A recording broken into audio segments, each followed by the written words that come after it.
Assalamualaikum warahmatullahi wabarakatuh. Di video ketiga atau video terakhir ini, saya akan sedikit menjelaskan mengenai teori dramatisme dalam konteks komunikasi publik.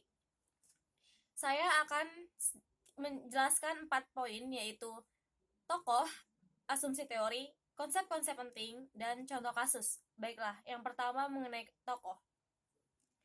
Teori dramatisme ini dikembangkan oleh Kenneth Burke pada awal tahun 1950-an. Dramatisme adalah sebuah pendekatan yang digunakan untuk memahami penggunaan simbol-simbol dalam dunia sosial. Yang kedua ada asumsi teori. Terdapat 4 asumsi teori dalam teori dramatisme ini.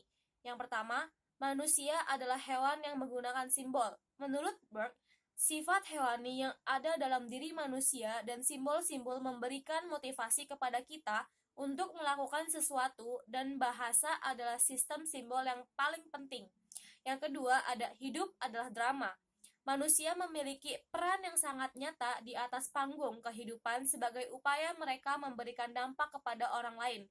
Yang ketiga, simbol dan sistem bahasa merupakan penyaring di mana individu mengalami kehidupan. Dan yang keempat, memahami motivasi manusia didorong oleh pengaruh situasional dan proses linguistik. Dan yang ketiga mengenai konsep-konsep penting. Terdapat 4 konsep penting dalam teori dramatisme ini, yaitu pertama ada pentat, yaitu instrumen yang digunakan sebagai seperangkat konsep yang saling terhubung satu sama lain.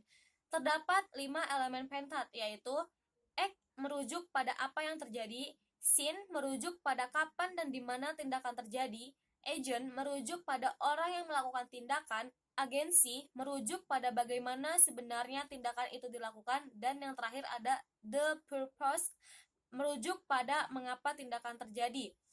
Yang kedua, consubstantiality, yaitu berbagi substansi dengan yang lain atau bertindak bersama. Menurut Burke, konsep ini membantu untuk menjelaskan dimensi tindakan sosial. Yang ketiga, identification, yaitu merujuk pada sebuah proses di mana kita berusaha untuk berbagi simbol, perspektif, dan kehidupan. Dan yang terakhir ada guilt, yaitu kesalahan atau perasaan bersalah, konsep yang merefleksikan permasalahan filosofis yang terdalam dan terkait dengan redemption. Dan yang terakhir ada contoh kasus. Contoh kasus yang saya ambil di sini personal branding Yonglex mengenai drama yang ia buat di konten YouTube-nya. Jadi ketika Yonglex melakukan satu konten atau scene atau yang terdapat 5 unsur di penta tadi, itu dimana ia untuk menaikkan viewers, untuk mengambil subscriber atau yang lainnya. Jadi di dalam konten-kontennya Yonglex ini terdapat drama-drama yang ia dramatisir gitu. Seperti contohnya waktu ia babak belur ketika soal Blackpink. Jadi ia membuat drama agar menaikkan viewers di konten YouTube-nya ini, sehingga ia dapat menaikkan channel YouTube-nya ini. Seperti itu. Terima kasih. Terima kasih atas penjelasan. Itu saja yang dapat saya sampaikan. Kurang lebihnya saya mohon maaf.